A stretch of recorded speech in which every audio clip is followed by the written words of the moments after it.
Hello friends, smart 97 channel में आप सबका स्वागत है।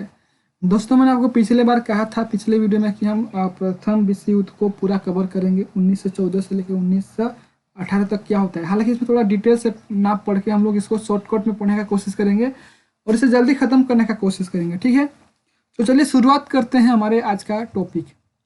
तो ये जो है हमारा प्रथम विश्व युद्ध एवं राष्ट्रवादी प्रत्युत्तर, ठीक है ना। तो देखिए, जो प्रथम विश्व युद्ध है ये विश्व इतिहास के कुछ अंश मैंने इसमें डाल दिए हैं। ये बुक में नहीं था, लेकिन मैंने इसको विश्व इतिहास का जो बुक है उससे इसको फिर से मैंने यहाँ पे लिखा है और मैं चाहता हूँ कि आपको इसको बताऊँ, क्योंकि बहुत इंपॉर्टेंट है ये। ठीक है, तो देखिए, जो 28 जून 1914 को क्या होता है और ये जो मतलब शुरू होता है, ठीक है, 28 जून 1914 से शुरू होता है और ये 11 नवंबर 1918 तक चलता है। ठीक है, एक मिनट, ठीक है, मैं इसको चेंज कर लेता हूँ, थोड़ा सा रुकिए। ये आपका ठीक है। अब देखिए, विश्व स्तर पर लड़ा गया ये बहुत बड़ा विश्व युद्ध था। ठीक है ना। अब आप बोलेंगे कि महाभारत रामायण ये सब क्या था। तो देखिए, ये क्या था, महाभारत रामायण तो पारिवारिक युद्ध था ना। महाभारत में एक परिवार के लोग लड़ते हैं। जो रामायण था वो बहुत इतिहास काल एक पौराणिक कथा है वो, ठीक है ना, कि रामायण में ऐसा हुआ था। तो ये हकीकत ना हो कि एक कथा है, हालांकि वो हकीकत होगा वो तो मुझे नहीं पता, ठीक है ना। लेकिन वास्तव में देखा जाए तो रामायण एक महाकाव्य है और उस महाकाव्य के तहत वो हुआ था। ठीक है ना। तो वो युद्ध मतलब विश्व युद्ध नहीं था वो, ना कि एक देश दूसरे देश यानी एक देश किसी देश पे आक्रमण किया है वहाँ पे, ना ही कोई तीसरा देश वहाँ पे आक्रमण किया है। तो ऐसा कुछ नहीं हुआ है उसमें, ठीक है ना। अब आप बोलेंगे कि जो पुराना बहुत सारा हमने युद्ध पढ़ा था, कर्नाटक युद्ध हो गया और अंग्रेज युद्ध, बक्सर का युद्ध, प्लासी युद्ध, ये सब क्या था। तो ये सब युद्ध क्या था, भारत में लड़ा गया था। ठीक है ना, भारत के किसी एक जगह पे, जैसे प्लासी का युद्ध प्लासी पे लड़ा गया था। वो सिंपल सा बात है कि प्लासी का युद्ध ही था, विश्व युद्ध तो था ही नहीं। लेकिन जो विश्व युद्ध था वो पूरे विश्व पे लड़ा गया था, यानी पूरे यूरोप पे लड़ा गया था। हालांकि प्रथम विश्व युद्ध पूरे यूरोप पे लड़ा गया था, अब आगे जाके द्वितीय विश्व युद्ध जो होता है वो पूरे विश्व में आ जाता है। तो अगर इसे प्रथम विश्व युद्ध को हम लोग यूरोप का युद्ध बोलेंगे तो भी सही होगा, ठीक है ना। तो ये हम लोग का प्रथम विश्व युद्ध था। इससे पहले जितने भी युद्ध हुए थे बहुत छोटे युद्ध थे, लेकिन ये तो एक देश का दूसरे देश पे सीधा आक्रमण, इस तरह का युद्ध था। तो इसीलिए से इसको प्रथम विश्व युद्ध कहा जाता है। ठीक है, आपको ये कॉन्सेप्ट समझ लेना चाहिए। अब होता यूँ है कि 11 नवंबर मैं वो इसको वो जल्दी ख़त्म करने के पक्ष में हूँ, ठीक है ना। इसको जल्दी ख़त्म करते हैं क्योंकि हम लोग को आधुनिक भारत का इतिहास भी कंप्लीट करना है, ठीक है।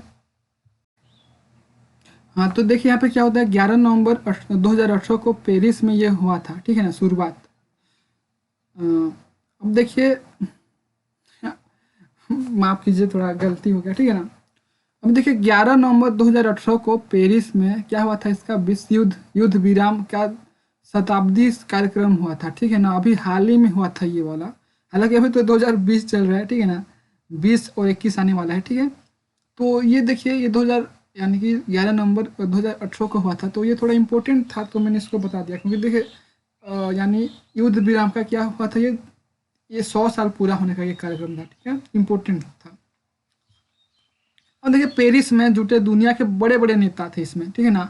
और भारत की ओर से भारत के उपराष्ट्रपति श्री एम वेंकैया नायडू जी वहाँ पे गए हुए थे।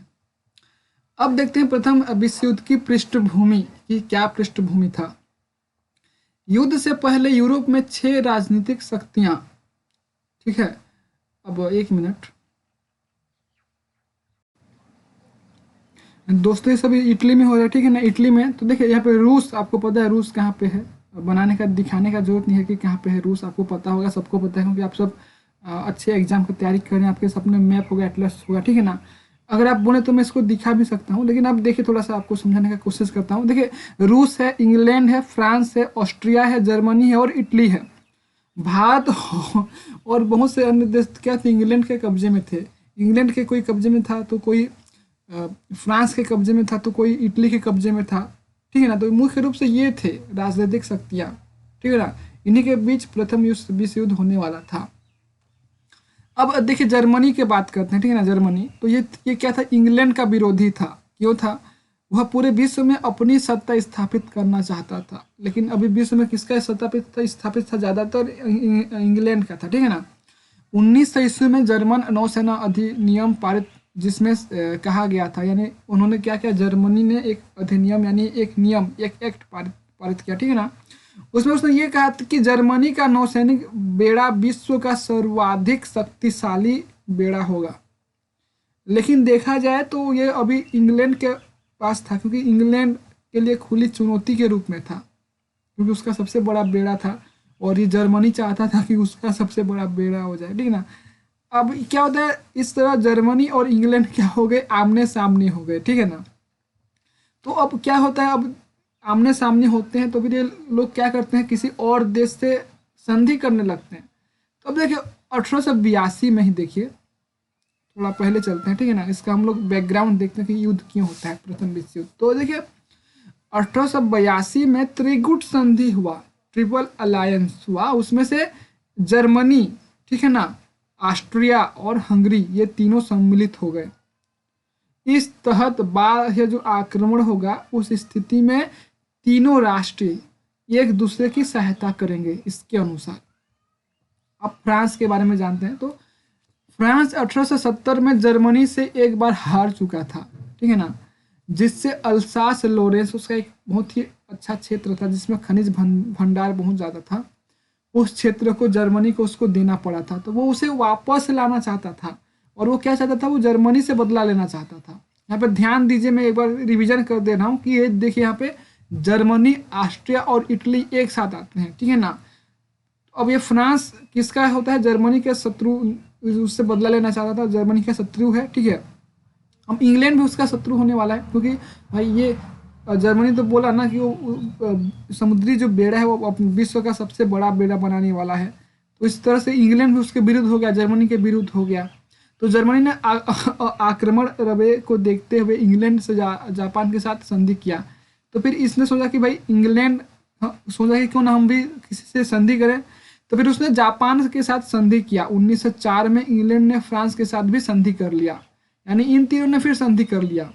यानी यहाँ पे देखिए, यहाँ पे फ्रांस, इटली और क्या बोलते हैं, माफ़ कीजिए, यानी फ्रांस, ठीक है, फ्रांस जर्मनी के विरुद्ध था, इंग्लैंड जर्मनी के विरुद्ध था, और फिर ये जापान, इन तीनों ने आपस में संधि कर लिया और क्या बना लिया, त्रिवर्ग मैत्री संधि। आप कंफ्यूज ना हो इसलिए मैंने यहाँ पे स्पेशली यहाँ पे लिखा है। ये देखिए यहाँ पे जर्मनी, ठीक है, इटली और यहाँ पे ऑस्ट्रिया, ये तीनों ने यहाँ पे त्रिगुट बनाया, और इसके विरोध में कौन है, इंग्लैंड, फ्रांस, और फिर यहाँ पे रूस भी उसमें मिल जाते हैं आगे जाके, और फिर ये जापान। तो ये तीनों थे, ठीक है ना, ये तीनों थे, रूस बाद में मिलता है। ये त्रिवर्ग मैत्री संधि बनाया जाता है, ठीक है। तो इसको अगर आप देख लीजिए, इसको आप एक बार स्क्रीनशॉट मार लीजिए, ठीक है ना। जब इसको स्क्रीनशॉट ले लेंगे तो क्या होगा, ये तो मेन चीज़ है आपको, ठीक है ना, समझने में कि भाई किसका युद्ध किसके साथ हुआ था। अब आप इसको समझ गए तो आसानी से समझ जाएंगे। अब भारत कहाँ था, ठीक है ना, तो भारत भाई इंग्लैंड, उस समय इंग्लैंड के कब्जे में था भारत, तो वो इंग्लैंड के ही साथ था, ठीक है। आगे देखिए रूस, रूस के बारे में जानते हैं। तो उस समय वो औद्योगिक विकास के उच्च स्तर पर नहीं पहुंच पाया था कि अपने आप को शक्तिशाली कहे, पर 1907 में वे इंग्लैंड का सहयोगी बन गया, क्योंकि वो क्षेत्र विस्तार कर जर्मनी के त्रिगुट प्रभाव को समाप्त करना चाहता था, यानी इसका फिर जर्मनी के साथ शत्रुता था, ठीक है। तो ये आपस में दुश्मन बन गए, ठीक है। अब बाल्कन राज्य देखते हैं इसके बारे में। इसमें स्थित सर्बिया, यूनान थे, ठीक है ना, और यूनान अपने गौरव को प्राप्त करना चाहते थे। बाल्कन प्रदेश में ईसाई और मुसलमानों के मध्य संघर्ष की स्थिति थी। इसे ऑस्ट्रिया का समर्थन भी प्राप्त था, तो ऑस्ट्रिया का समर्थन प्राप्त था, इसलिए इसके साथ हो गया। आगे देखिए प्रथम विश्व युद्ध के क्या कारण थे। अब कारण देखते हैं कि क्या कारण था प्रथम विश्व युद्ध का। तो कुछ संधियां थी, जैसे कि हमने अभी पढ़ा कि ये तीनों ने आपस में, जर्मनी, ऑस्ट्रिया, इटली ने मिलकर त्रिगुट संधि बना लिया, फिर बाल्कन राज्य भी उसमें शामिल हो गया बाद में। और फिर यहाँ पे देखिए इंग्लैंड, फ्रांस, जापान आपस में क्या हुए, त्रिवर्ग मैत्री संधि बना लिया। फिर यहाँ पे रूस भी इसमें बाद में शामिल हो जाता है, ठीक है। तो एक छोटा सा ट्रिक भी देख लेते हैं, ट्रिक नंबर 36। इससे पहले का ट्रिक मैंने आपको बता चुका है, बहुत सारे पिछले वीडियो में आपको ट्रिक मिल जाएंगे, ठीक है ना। तो इंग्लैंड वाले फ्रांस जाते हैं, ठीक है ना। तो इस समझ आइए, ट्रिक इसको ही थोड़ा सा समझने के लिए था कि जो इंग्लैंड वाले थे, ठीक है ना, तो इंग्लैंड वाले फ्रांस जाते थे, इतना। अब आपको लगता हो कि है क्या तो सिंपल सा है, देखिए यहाँ पे इंग्लैंड है, यानी ये इंग्लैंड, ठीक है। फ्रांस यानी हो गया ये आपका फ्रांस, और ये मतलब होते हैं जापान, यानी ये तीनों एक साथ थे, ठीक है ना। तो इन तीनों को एक साथ देखिए क्या होता है, बहुत सारे देश हैं, अब आपको कन्फ्यूजन होगा ना कि कौन सा देश किसके साथ था क्या था। तो अगर आप एक ही तीनों को याद कर लो, यानी इन तीनों को थोड़ा सा सूत्र के रूप में कि या तीनों साथ में थे, तो आपको इस कहानी को समझने में और आसान होगा, ठीक है ना। तो इसीलिए ट्रिक था कि इंग्लैंड वाले फ्रांस जाते हैं, भाई इंग्लैंड वाले तो फ्रांस जाएंगे ही ना, ठीक है। तो ये सिंपल सा है, आप समझ गए कि अब कौन किसके तरफ है। और फिर इतना इसमें और जोड़ लीजिए कि ये जो रूस था ये बाद में इनसे मिल जाता है, ठीक है ना, रूस भी इसमें बाद में मिल जाता है। तो अब ये 4 हो गए और बाकी जो बचे वो अलग हो गए, ठीक है। अब इनके बीच आपस में युद्ध होगा। तो ये होगा कूटनीतिक संधियां, इसका मुख्य कारण था। ये प्रथम विश्व युद्ध के जो कारण हम लोग देख रहे हैं, ठीक है ना, प्रथम विश्व युद्ध का जो कारण था, इसमें हमारा कूटनीतिक संधियां था। पहला ये आपस में संधि कर लिए, तो भाई दुश्मन का पावर यानी शक्तिशाली हो गया ना, दुश्मन का पावर बढ़ गया। अब आगे क्या होता है, साम्राज्यवादी प्रतिस्पर्धा। साम्राज्यवादी यानी ये अपने राज्य का विस्तार करने के लिए एक प्रतिस्पर्धा, जैसे कि रूस चाहता था कि वो आगे अपने साम्राज्य का विस्तार करे, अभी वो फ्रांस चाहता था कि वो भी विस्तार करे, जर्मनी भी वही चाहता था। तो ये राष्ट्र साम्राज्यवादी जो प्रतिस्पर्धा था, जैसे कि जर्मनी इंग्लैंड में भी शक्तिशाली होने की इच्छा थी कि वो कौन सबसे बड़ा समुद्रिक शक्तिशाली होगा। अब देखिए सैन्यवाद का बढ़ावा मिला यहाँ पे। प्रत्येक देश प्रतिस्पर्धा की होड़ पर सैन्य स्थापित कर शक्तिशाली बनना चाहता था। अंतरराष्ट्रीय संस्था का अभाव था, वहाँ पे कोई अंतरराष्ट्रीय संस्था, जैसे अभी वर्तमान में यूएन है, तो ऐसा कुछ नहीं था वहाँ पे। तो भाई जब कोई संस्था ही नहीं था तो कौन देश किससे आक्रमण कर रहा है, क्या हो रहा है, उसको उसको दबाने वाले ही कोई संगठन या कोई संस्था ही नहीं था, तो युद्ध तो होना ही था, ठीक है। आगे देखिए उग्र राष्ट्रवाद अथवा विकृत राष्ट्रवाद, मतलब कि उग्र राष्ट्रवाद यानी अपने राष्ट्र को बढ़ावा देना, अपने राष्ट्र के बारे में बहुत ज़्यादा सोचना, यानी उग्र तरीके से अपने राष्ट्र को ही आगे ले जाना। इस तरह से जैसे फ्रांस की क्रांति द्वारा राष्ट्रीयता की भावना का जन्म हुआ 1900, मतलब कि हमने फ्रांस की क्रांति, ठीक है, हालांकि विश्व का इतिहास में इसको जब पढ़ाऊंगा तो आपको डिटेल से पढ़ाऊंगा, पर अब इतना समझ लीजिए कि जो फ्रांस का क्रांति होता है तो वहाँ पे क्या होता है, लोगों के प्रति राष्ट्रीयता का भावना का जन्म होता है। और जर्मनी और इटली का संधि से एक राष्ट्र का होना, ठीक है ना, और उदय और बहुत सारी चीज़ें थे जिससे उग्र राष्ट्रवाद का जन्म हुआ, ठीक है ना। और फ्रांस राष्ट्र रूप से अपमानित महसूस कर रहा था, फ्रांस भी, क्योंकि वो हार चुका था पहले, ठीक है ना। तो देखिए मैं विश्व इतिहास पढ़ा रहा हूँ, ठीक है ना, माफ कीजिए, मैं विश्व इतिहास तो पढ़ा रहा हूँ, लेकिन मैं पूरे विश्व इतिहास को ना पढ़ा के मैं सिर्फ प्रथम विश्व युद्ध पढ़ा रहा हूँ। तो इसलिए मुझे बहुत ही शॉर्ट, मैंने बहुत ही संक्षिप्त रूप से पीछे की बैकग्राउंड को जाना पड़ रहा है। मैं उसको डिटेल्स में नहीं पढ़ा पाऊंगा, क्योंकि डिटेल में पढ़ाने के लिए मुझे अलग से वीडियो बनाने पड़ेंगे, जो कि मैं बनाऊंगा, लेकिन अब नहीं, थोड़ा सा कुछ दिनों बाद बनाऊंगा, ठीक है ना। आगे देखिए, कुछ जातियां स्वयं को सर्वश्रेष्ठ समझकर अन्य जातियों पर शासन भी स्थापित करना चाहते थे। उग्र राष्ट्रीयता का जन्म, जिससे सैनिक होड़ को जन्म दिया और फिर गुटों का निर्माण हुआ। समाचार पत्रों की भूमिका। समाचार पत्रों के दुष्प्रचार से भी युद्ध का वातावरण बना। एक दूसरे राष्ट्र को आलोचना को समाचार पत्रों का मुख्य विषय बना दिया गया। अगर किसी दूसरे देश में कुछ होता है तो इस देश वाले क्या करेंगे, यहाँ ये हो गया वो हो गया बोल के समाचार में डाल देंगे, तो वो इस समाचार को पढ़ के दूसरा देश होगा कि ये कैसे छाप रहे हैं, हमारे विरुद्ध छाप रहे हैं, हमारे बारे में ऐसे छाप रहे हैं। भाई दोनों देशों में संघर्ष होने लगा, समाचार पत्रों की उसमें भूमिका था। यहाँ पे देखिए, इंग्लैंड में जर्मनी शासन की आलोचना को छापा, तो जर्मनी ने में ब्रिटेन शासक की आलोचना को छापा। तो भाई इसी तरह फ्रांस और जर्मनी भी एक दूसरे के विरुद्ध समाचार पत्रों में छापने लगे। तो भाई विरोध होने लगा, दोनों में संघर्ष की स्थितियां आने लगा, विवाद होने लगा। अब देखिए, जर्मनी सम्राट विलियम केसर का व्यक्तित्व भी, यानी जो जर्मनी सम्राट जो थे वो विलियम केसर थे, ठीक ना, उनका जो व्यक्तित्व भी उसमें कुछ था। तो ये जो विलियम केसर अत्यधिक हठी व्यक्ति थे, ठीक है ना, महत्वाकांक्षी थे और क्रोधी व्यक्ति भी थे। तो जब ऐसा कोई व्यक्ति सम्राट बनता है तो फिर युद्ध तो बढ़ावा मिलना ही था। और कुछ तात्कालिक कारण देखते हैं कि अचानक से युद्ध कैसे हो गया, ठीक है ना। ये तो सबके साथ एक दूसरे के दुश्मन थे, लेकिन कुछ युद्ध भी होना था कि भाई कोई तात्कालिक कारण हो तब ना उस पर सब जाके युद्ध करें। तो होता यूं है कि 1908 से लेकर 9 में देखिए, ऑस्ट्रिया हंगरी ने, यानी जो थे ये जैसे बोस्निया हर्जेगोविना, ठीक है ना, को साम्राज्य विस्तार की इच्छा से अपने साम्राज्य में मिला लिया गया, ठीक है ना, इसको अपने साम्राज्य में ऑस्ट्रिया हंगरी ने मिला लिया। तो ये जो थे इसके, ठीक है ना, इसके जो थे अधिकांश लोग स्लाव जाति के थे, जिन्होंने स्वतंत्रता प्राप्त करने तथा ऑस्ट्रिया को आतंकित करने, यानी खुद को स्वतंत्रता करने और ऑस्ट्रिया को यानी भय दिखा के खुद को स्वतंत्रता करना चाहते थे, स्वतंत्रता संग्राम जैसा, ठीक है ना, के उद्देश्य से 28 जून 1914 को क्या करते हैं, सराजेवो में, ठीक है ना, ऑस्ट्रिया के, यानी ये ऑस्ट्रिया के ही राजकुमार आर्ड ड्यूक फ्रॉन्डिडेस और उसकी पत्नी की हत्या कर देते हैं। क्यों करते हैं आपको समझ में आ गया कि वो क्या चाहते थे, अपने आप को स्वतंत्र कराना चाहते थे ऑस्ट्रिया से, और उनको भय दिखाना चाहते थे, और वो अपने भय दिखाने के लिए उन्होंने क्या कर देते हैं, उनके राजकुमार की हत्या कर देते हैं। तो भाई अब क्या हो गया, ऑस्ट्रिया भाई अब तो युद्ध में आ जाएगा ना वो।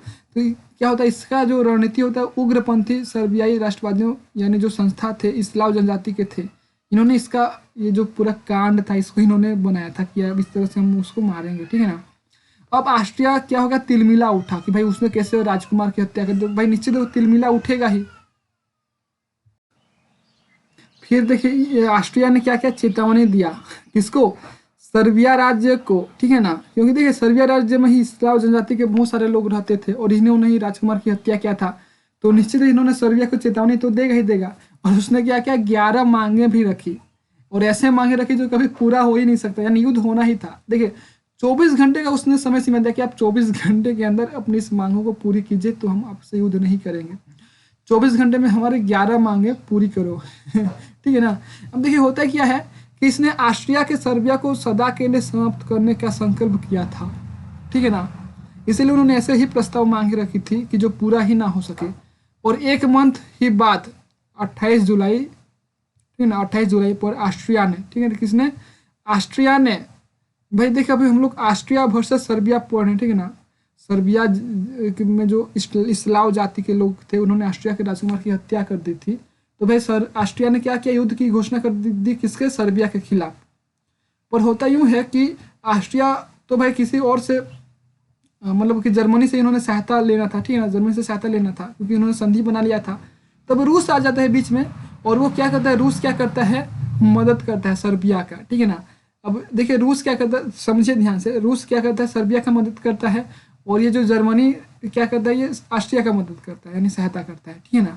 होता यूं है कि फिर जर्मनी क्या करता है, बेल्जियम पर हमला कर देता है, ठीक है ना। बेल्जियम भाई निकट होने के इससे इंग्लैंड अपनी सुरक्षा को खतरे में देख लेता है, और फिर क्या करता है, इंग्लैंड क्या करता है युद्ध की घोषणा कर देता है, किसके खिलाफ, वापस जर्मनी के खिलाफ, ठीक है ना। ये होता यूं है, ठीक है।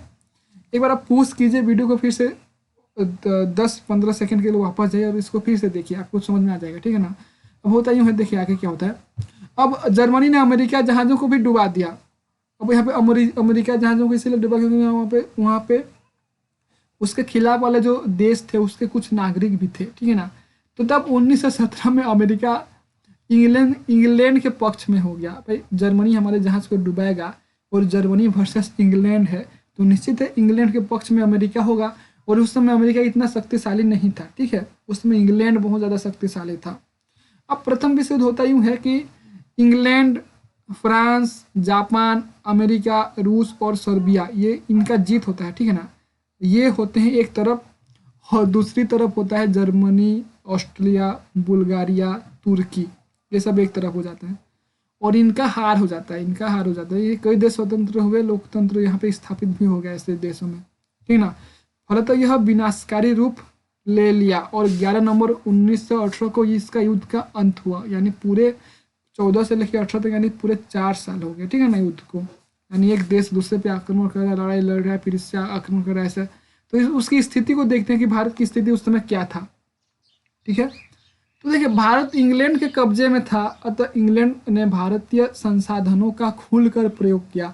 और देखिए भारतीय संसाधनों का जब युद्ध में प्रयोग करेगा तो भारत और गरीबी के स्तर पे चला जाएगा, ठीक है ना। तो ये भारत के लिए दुर्भाग्य वाला बात था।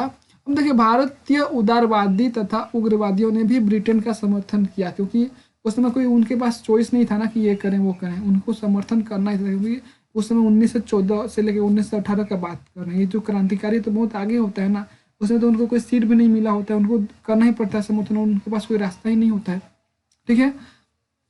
तो एक छोटा सा ट्रिक देखते हैं, ट्रिक नंबर 37, ठीक है ना। इससे पहले के वीडियो में आप पहले के ट्रिक देख लीजिए, ठीक है।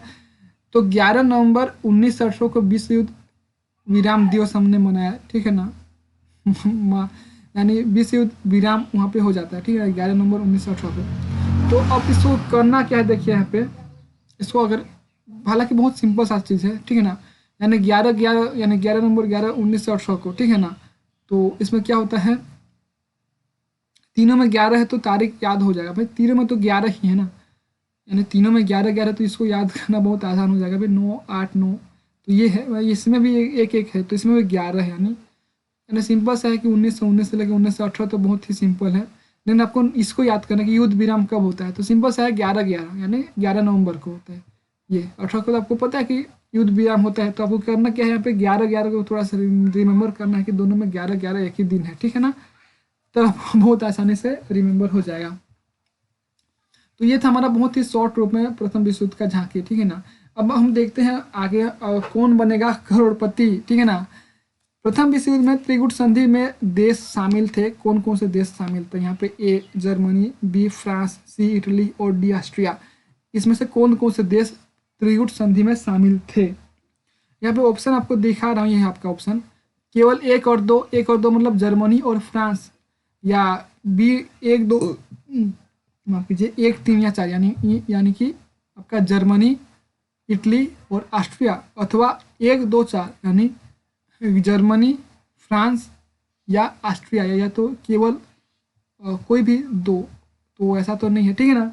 तो इसका जो सही उत्तर होगा वो क्या होगा, जर्मनी, इटली और ऑस्ट्रिया, ठीक है ना।